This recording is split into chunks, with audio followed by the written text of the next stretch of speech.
I'm back, kids. Let me tell you what happened in the past month.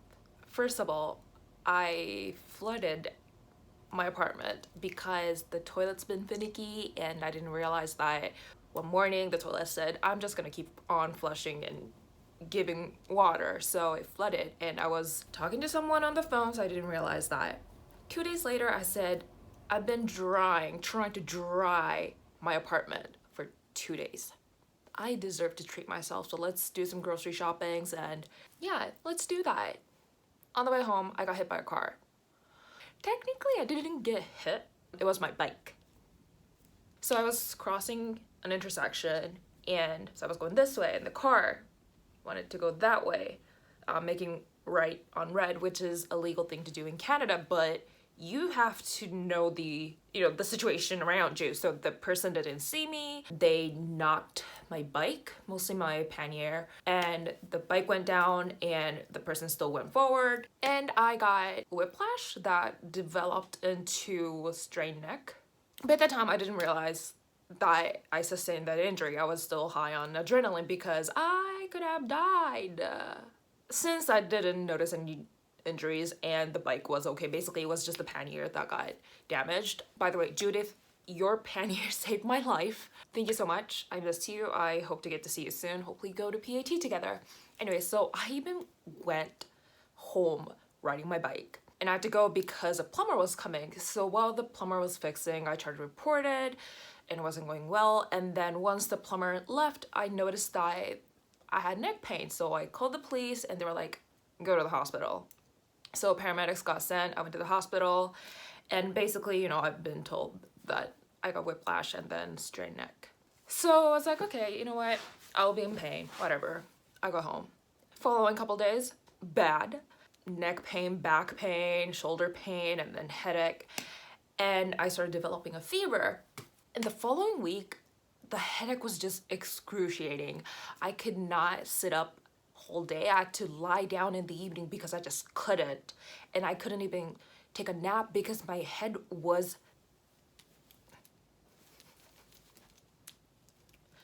It was as though someone's trying to crush my head. Yeah, it was bad. So I called the GP and I was like, you know what? I need to get physio. Hopefully she could give me a referral. So I called my GP and I explained everything. She's like, girl, you got into an accident, you okay? And I was like, yeah, so this happened. I had, fever and now the headache's killing me. She said, girl, you need to get tested. And I was like, for what? The pandemic. And I said in this exact voice, really? Because I was not expecting it. And doctor's like, yes, you have a fever, which is not matching the injuries that you sustained. So it's like, okay, I'll book an appointment at a testing center. So the following day I went. And the funny thing is that the testing center was at the hospital that I had to go after the accident. So I was like, full circle. I'm going back to the place that could have potentially given me the thing. And I wasn't panicking over the fact that I may be positive. I was freaking out more about I could have gotten it at the ER and I could have spread it at ER to other people, healthcare professionals, security guards, administrative workers. So on the way to the testing center / hospital, I was mortified. I was just like, I can't believe this is happening to me. My life it's rock bottom. Yay.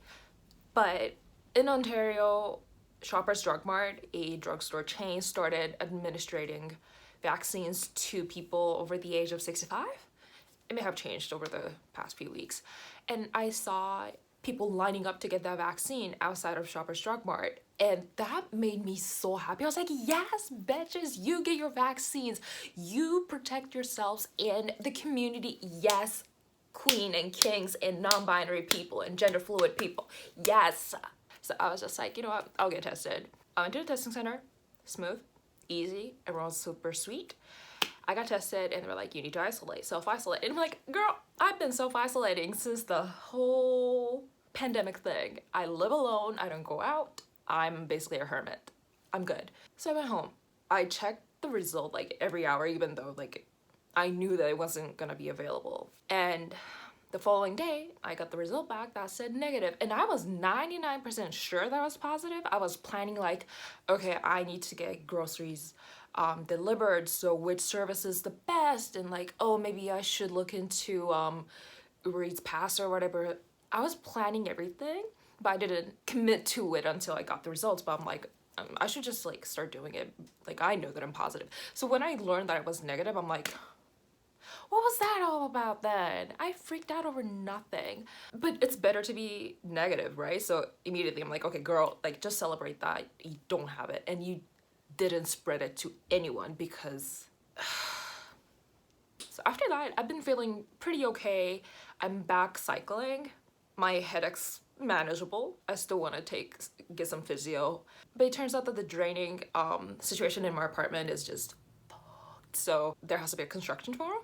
So I'm telling, like, this bottom of rock bottoms just keep getting deeper and deeper. But during the whole thing, when I got into an accident and when I went to the hospital and, you know, talking to my GP and everything, I kept thinking how privileged I am, because one, I have amazing friends who reached out to me and like been checking up on me and like offered like, if you need anything, like I'll be there for you. Like, so many group of people who care about me genuinely, and I felt their love, and I'm like, I will repay you one day, but know that I love you unconditionally and I will support you no matter what. So anyone who's been talking to me, you know, checking up on me and everything, I love you. Thank you so much. Seriously. When this is over, we're gonna see face to face and I'll be like, I love you. I'll hug you and everything. If you're not okay with that, let me know, because I respect your boundaries and everything. And two, I'm privileged because I've never experienced racism in the field of healthcare. And as you may or may not know, last year, an indigenous woman, Joyce Echaquan, passed away at a hospital in Quebec, and she was told these horrendous racist remarks by her healthcare workers, and she's not the only victim of racism, systematic racism in healthcare field. But I've never experienced that. I'm in the position of learning about such horrendous things happening to people. So I've been like reading articles and learning more about discrimination in health industry. And also, I got tested really easily. Like, I just had to show my health card and really easily, but like homeless people who may have expired health card, like, are they able to get tested? And during the pandemic, I've seen what the city of Toronto has done to people who have to live in parks and in encampments. People live on the streets and even at shelters. So like, again, I'm in the position of learning about those things. And it just made me realize, like, I'm really fortunate, I'm really privileged in that sense, and I need to use this privilege to tackle those issues and bring attention to those issues in Toronto, in Ontario, and in Canada. And lastly, if this happened a year ago, I would have begged the driver to finish the job. I would like, hit it hard, come on, bitch. I would have said that, I would have asked for that, but instead of that, I yelled to the driver like, what the fuck were you thinking? You could have killed me.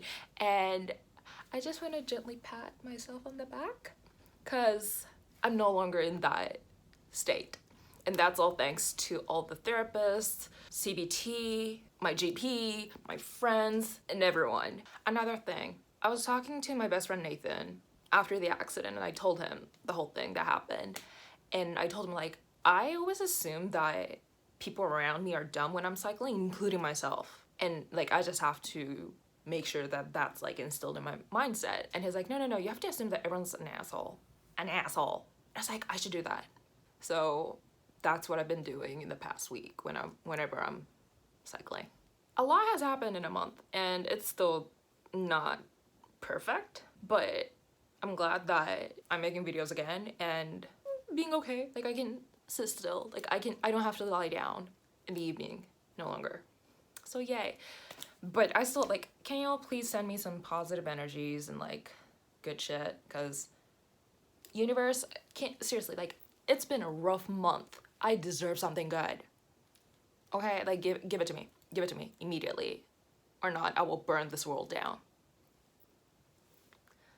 So yeah, that's my life update. But I have videos coming up about Asian hate crimes. So yeah, please subscribe, like this video, comment, and say hi to me on Instagram and Twitter, because I've been on that app those social medias quite often. So yeah, subscribe, like, leave comments. Stay safe, kids. Seriously, when you're biking, stay safe. Bye, kids.